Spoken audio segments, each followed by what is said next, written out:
हमारा प्रश्न है, निम्नलिखित कथनों को समीकरण के रूप में लिखिए।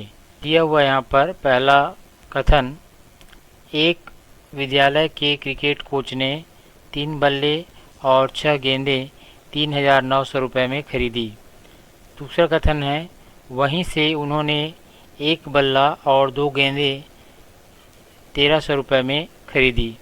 तो इन दो कथनों को हमें समीकरण के रूप में व्यक्त करना है। तो इस हेतु सर्वप्रथम हमें 1 बल्ला और 1 गेंद की कीमत पता होना चाहिए। तो इस हेतु हम मान लेते हैं, माना 1 बल्ला की कीमत x रुपये और 1 गेंद की कीमत y रुपये है।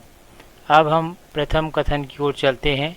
प्रथम कथन के अनुसार हमें यहाँ पर दिया हुआ है 3 बल्ला और 6 गेंद की कीमत 3,900 रुपये है। अर्थात इसे आप इस प्रकार लिख सकते हैं, 3 बल्ले की कीमत और 6 गेंदों की कीमत का योगफल बराबर 3,900 रुपये।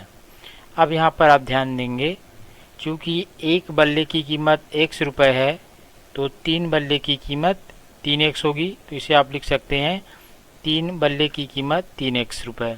इसी प्रकार 1 गेंद की कीमत y रुपये है तो 6 गेंदों की कीमत 6y रुपये होगी।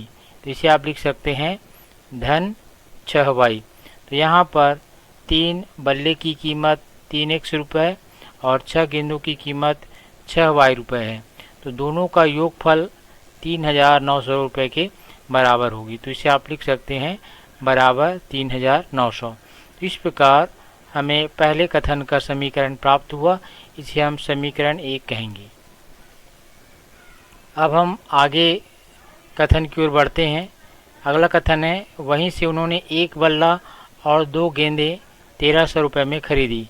तो हम इसे लिख सकते हैं, अगले कथनानुसार 1 बल्ले की कीमत और 2 गेंदों की कीमत दोनों का योगफल 1,300 रुपये के बराबर होगी। तो यहाँ पर आप ध्यान देंगे, 1 बल्ले की कीमत हमने माना यहाँ पर x रुपये। तो यहाँ पर आप लिख सकते हैं 1 बल्ले की कीमत x रुपये। इसी प्रकार 2 गेंदों की कीमत, तो चूँकि 1 गेंद की कीमत y रुपये है तो 2 गेंदों की कीमत 2y होगी। तो इसे आप लिख सकते हैं 2 गेंदों की कीमत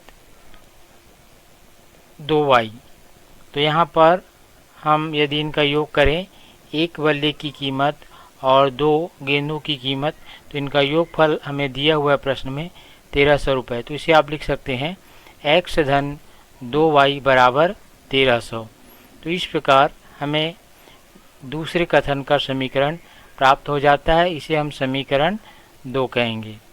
तो इस प्रकार दिए गए कथनों से हम समीकरण प्राप्त कर सकते हैं।